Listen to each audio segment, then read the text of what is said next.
the last 2 or so weeks, something came out from Kenya Methodist University, I think. And they were talking about how they want to institute a dress code in that school. They want women not to wear tumbo cuts, I think, bare backs. For jamas like Kish, who like wearing vests, no wearing vests that expose Wait a minute. You wear vests? No, not here in the podcast, but if you hang around him, you'll know. See, he wears shorts so that you can see the, you know. So that's school, they're like, no, you have to make sure that this address code we have to adhere to. Guys, no dreadlocks. Look at it. It's a short, yeah. It's a short. So in this my guy, school, I wouldn't be allowed to wear this. That's the right size of a short. A short should be a short. Yeah, but it's like the name is a short. Yeah, but this like, is short. It's a short. There's no short. It's a short. I'm seeing so much thigh though. But that's what shorts are supposed to do. But like I remember in high school, like if I was to wear a short this short, I'd be told it's too short. It's an issue. Yeah. Thank God you're not in high school right now. Yeah. So that's cool. That's cool. They have this dress code they're instituting.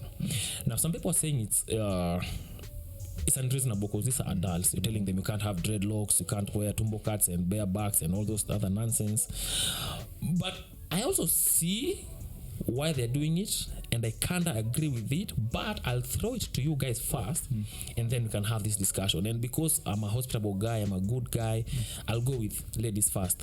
Aileen, what's your view and your opinion on this whole KMU dress code thing? I mean, having had a look at the dress code, like the one thing I disagree with is the fact that you're telling like men, like you can't have dreadlocks, you can't have earrings, because like I know a number of men who work in the professional industry that have dreadlocks, and they're well kept, they're fine, they're perfect. It just seems weird to tell a guy that like you can't have dreadlocks, but why? Like what is your reasoning behind it? Number one. Number two, everyone is complaining about Kemu, but equally you have Strathmore that also has these exact same guidelines, right? Like I know, like everyone that's ever been to Strath complains that it is a nightmare to meet their dress code, but everyone's just kind of accepted it. And so people still enroll. Yeah. So does that mean that we should allow Strathmore to do what they want to do and then not Kemu, or is Strathmore wrong at the very beginning, from the very outset, or what? I mean, those are my thoughts right now.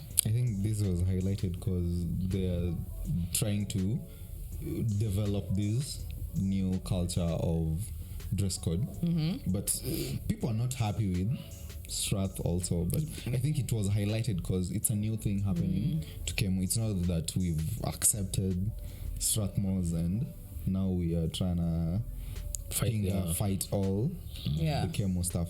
My opinion is, I think every institution has its own rules and regulation which people should follow, but I don't think it's fair to like put them at a level of university. You shouldn't do these things for primary, for high schools. I think it's okay. Well, why not to have this kind of rules? Because you want to bring people together, make them like be at least like uniform, in a uniform way. But I think for higher learning institutions, I think you shouldn't be strict on dress code, because society have different people. Like you have musicians, you have people doing artists, you have all these different courses, and all different courses they have like different personalities developing in people. Like if I'm a musician, my personality won't be same, or my dress code won't be same with somebody doing accounting or architect or something. So we should let these people like grow in their fields. Like if, let's say I'm a musician, I'm an artist, I'm doing a course in Kemu, I should feel like I don't need to dress as a lawyer going to court or something. Let people have freedom of choice in their dressing. Actually do agree with what you guys have said, but I'll side with the school for the same reason, because I also was thinking of Strathmore and how they have a dress code. And culture has to start somewhere, but some practices have to start somewhere. So the school, maybe they saw this was a problem. Now they have to start from now going forward. What I would really request from the school is maybe there are several guys in school already with dreadlocks. So instead of telling them to cut down the dreadlocks, I don't know the rule right now, but maybe say from 2025, like new admissions. Yes, from 2025, people coming in, you need to have a particular look.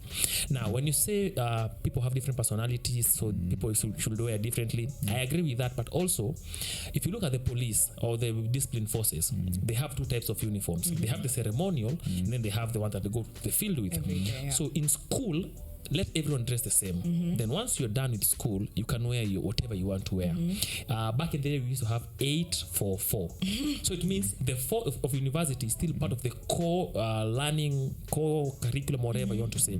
So if primary and high school are supposed to dress a particular way, then it's not so far-fetched to say that also university, they should dress a particular way, especially if you're doing the first 4 course. It's 8-4-4. So let it be applied. The difference is in colleges or universities, people are supposed to learn, are supposed to get how their field is. You see?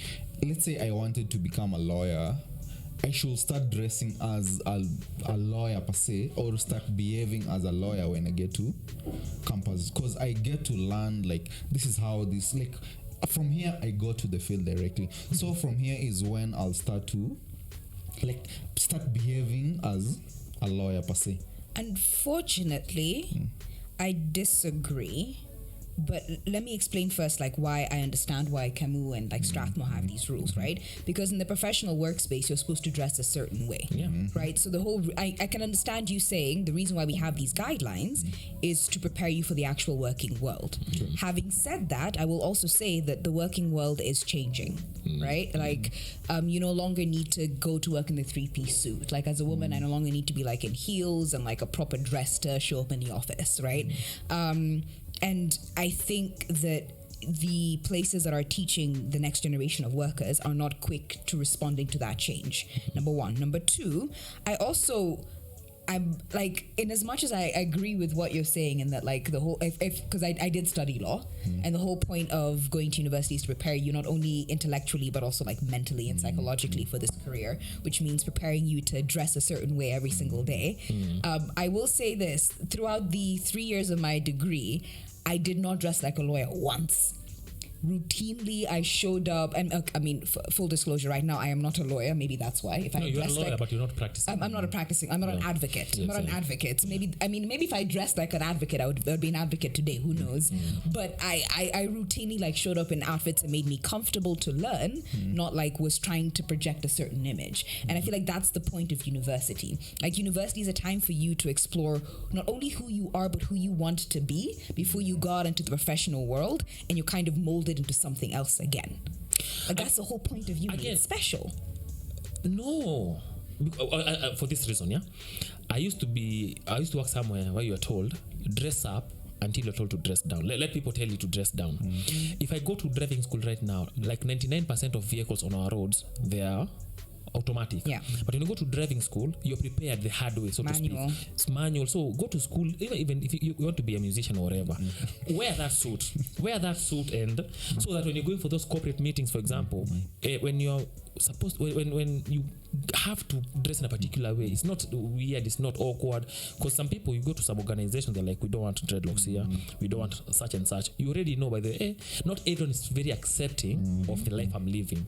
So the school, maybe some things they can ease up on, and they do have a student union, so I guess they'll also have to talk this out, do whatever and agree. But surface level, I agree with those rules. I'm going to school to learn. Imagine sitting there and you're seeing a chile, the whole back is out, she's doing some other things, and in campus you're still, the hormones are not done, whatever. But is it not your responsibility as a person who is attracted to me to keep your attraction in check? For example, where am I wrong though? Where am I wrong? Every single one of us are constantly confronted with people who we find physically attractive every single day, but we don't pounce on them. No matter what they're wearing, we don't pounce on them. But the Bible says, the Bible says that you don't go do not tempt. No, even God said, don't tempt Jesus with all his superhuman powers, whatever. He even told Satan, don't tempt me.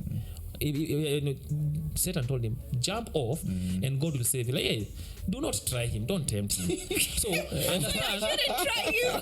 I mean, we're going there to learn, yeah? Be comfortable. I'm all about you being comfortable, being yourself, but can you also have consideration and say, but these guys also fine. They need to learn. But okay. Imagine the lecturer is just talking, I'm like, as much as the onus is on them to control how they're supposed to feel, how you're with your dressing. Yeah. So if I was to say right now, Kish, your shorts are distracting me from recording this podcast. I feel like I cannot continue. I knew it was going there. Would you mind please changing? Because like they're super distracting. I'm seeing a lot of thigh. I don't know, cause it's a different scenario. Cause this is my podcast. This is not school. This is not Strathmore Kemu. So I'll tell you, this is NairoBEERns and F you. You don't even want to swear. He's nice like that. Yeah. He's nice like that. But yeah, so that's what's going on. We will wait and see in the coming days what they decide. True. But if you're planning to go to Kemu, if you're in high school right now, just be aware of what the dress code is. If your name is Karevi and you want to go to Kemu, just shave your dreadlocks. Just know that in advance. Don't go there and then be shocked.